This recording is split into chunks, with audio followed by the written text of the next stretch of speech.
Hi friends, আমি পারুজ্জি দিদি। আজকে চলে আসলাম জগন্নাথের মাসির বাড়িতে। জগন্নাথের মাসির বাড়ি এটা আমাদের নিউ ব্যারাকপুরেই হচ্ছে। এখানে নিউ ব্যারাকপুর কোদালিয়া স্কুলের পেছনেই শিলা চক্রবর্তীর বাড়ির থেকে জগন্নাথ দেব এসেছেন আমার বান্ধবীর দিদির বাড়িতে। তাই আমিও আসলাম জগন্নাথ দেবকে দেখা করতে। এটা হচ্ছে আমার বান্ধবী রুবি চৌধুরী, ওর দিদির বাড়িতে জগন্নাথ দেব প্রত্যেক বছরই আসেন, এবছরও এসেছেন। তা আমি একদিন যদি ডাকেন ঠাকুর তাহলে আসি, না ডাকলে আসতে পারি না। এবার আমাকে ডেকেছেন, তাই আসলাম জগন্নাথ দেবকে দর্শন করতে। ইচ্ছা আছে আগামীকালও আসার। শিলা চক্রবর্তী, যিনি যার বাড়ির থেকে জগন্নাথ দেব এসেছেন, তিনিও আমাকে বললেন যে কালকে উপস্থিত থাকার জন্য। আমার বান্ধবীও বললেন যে তুই কালকে আসিস। জানি না যেতে পারবো কি না। জগন্নাথ দেব আমাকে যদি টানেন তবে ঠিকই যেতে পারবো, তোমাদেরকে দেখাতে পারবো।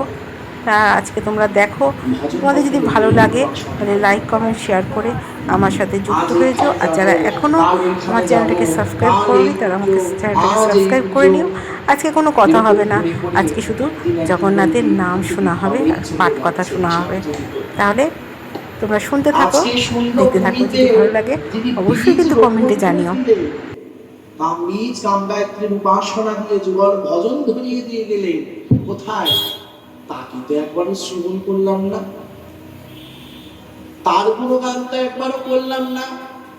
ব্যাসপীঠে উঠলে গুরু বন্দনা আদি দিয়ে শুরু করতে হয়। অনেকে সেটি পছন্দ করে না। কেন করবে না? কেন করবে না? কিসের ব্যাসপীঠ? কার কথা শ্রবণ করবে? কার কথা তুমি শ্রবণ করবে গো? যে তোমায় এই ভজন পথে অগ্রসর করিয়ে দিল, তুমি তার একটি বন্দনা 2 মিনিটের জন্য সহ্য করতে পারছো না। তার একটি বন্দনা তুমি 2 মিনিটের জন্য অন্তরস্থ করতে পারছো না। তুমি কি শ্লোক অন্তস্থ করবে? কোন শ্লোক তুমি অন্তস্থ করবে মা? সম্ভব? আপনারা বলুন, সম্ভব? কোনোদিন সম্ভব নয়। নিজের ঘরের পিতামাতা রেখে পরের ঘরের পিতামাতা, মাটির মূর্তির পিতামাতা, তাদের বাবা ভজন করা কোনোদিন সম্ভব না। এজন্য দেখবেন বলে ঘরের মা বাবার কথা কারো শুনতে ভালো লাগে না। আমারও ভালো লাগে না মাঝে মাঝে। বাইরের কাকিমা জেঠিমার কথা শুনতে ভালো লাগে। এজন্য আগে নিজ গুরুদেবের প্রতি, ইষ্টর প্রতি নিষ্ঠা রেখে না তারপর সব করতে হয়। আমার দরকার নেই শ্লোক অধ্যায়নের, আমার দরকার নেই কোনো উদ্ধৃত লাইনের, কোনো অধ্যায়ের। আমার কিছুর দরকার অবশ্যই দরকার আছে। মহাদেবগণরা যখন করে গেছে, প্রত্যেকটি জিনিসের মাহাত্ম্য আছে, প্রত্যেকটি জিনিসের দরকার। কিন্তু সর্বপ্রথম যিনি তোমায় চিনিয়ে দিল, তারই তুমি কোনো ভজন শুনে স্থির থাকতে পারছো না। এ কি তোমার বিবেচনা? এ কি তোমার ভজন সাধন? তার প্রতি তোমার নিষ্ঠা হলো না। তুমি এসেছো ভগবতী হরি কথা শুনছো, কি করে সম্ভব? কোনদিন সম্ভব? অসম্ভব। বলছে জয় জয় শ্রী গুরু প্রেম কলপত অদ্ভুত যাহা প্রকাশ।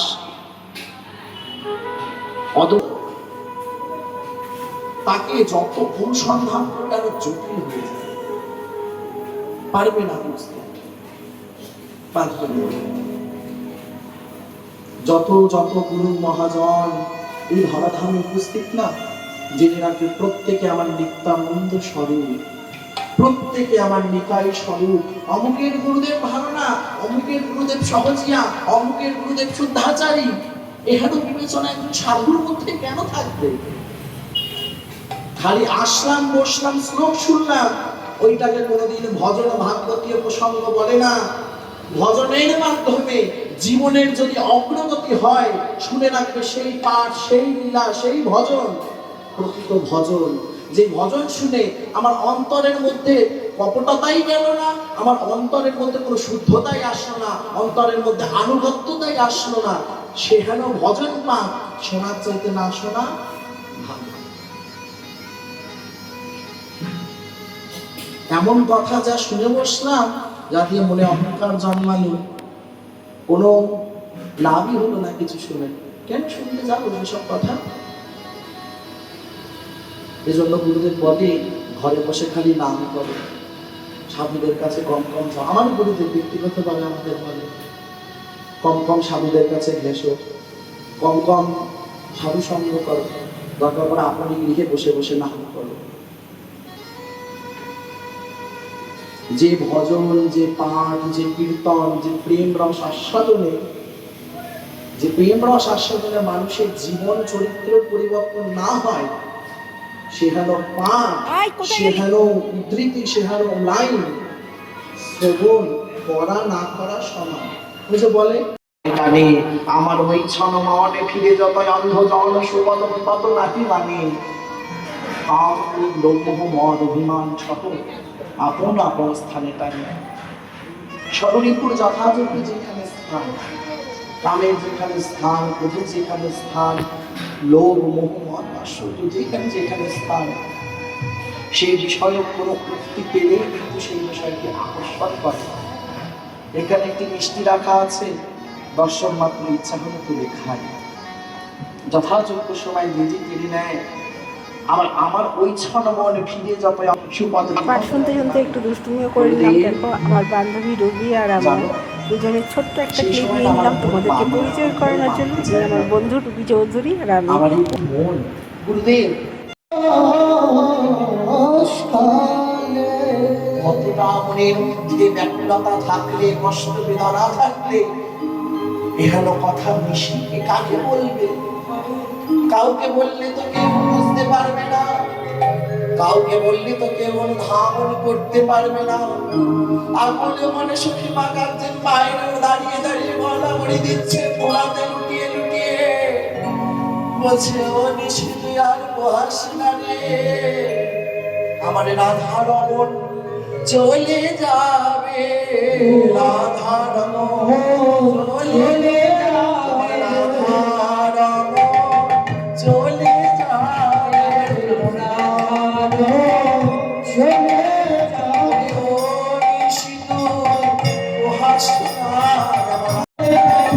বৈষ্ণবের চরণ ধুলা দিয়া আমায় অনুগত করে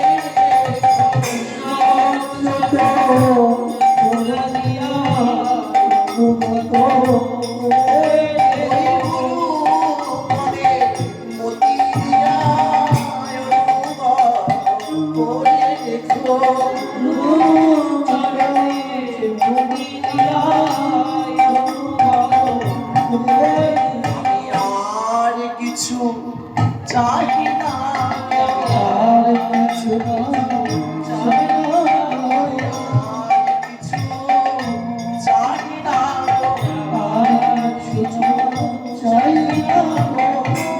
এই শেষের দিনে সকলে আজ একত্রিত হয়েছি। শোনো শোনো প্রভু, তোমায় আমি জানিয়ে রাখি,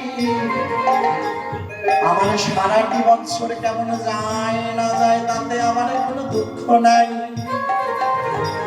অন্তত তুমি আগামী বছরে এই 9টি দিনে আমাকে তোমার ওই রাতুল চরণে সেবার সুযোগ করে দিও। ওগো প্রভু,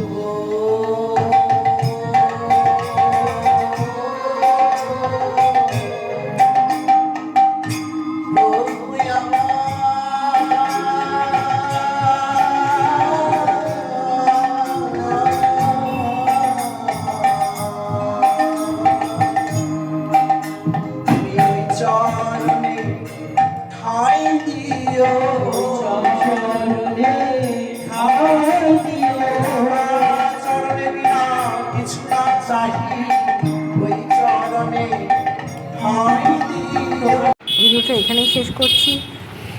আজকে অনুষ্ঠানটা রাত্রি 11টা পর্যন্ত চলবে, কিন্তু আমার তো সংসার আছে, সেই জন্য বাড়ি চলে আসলাম।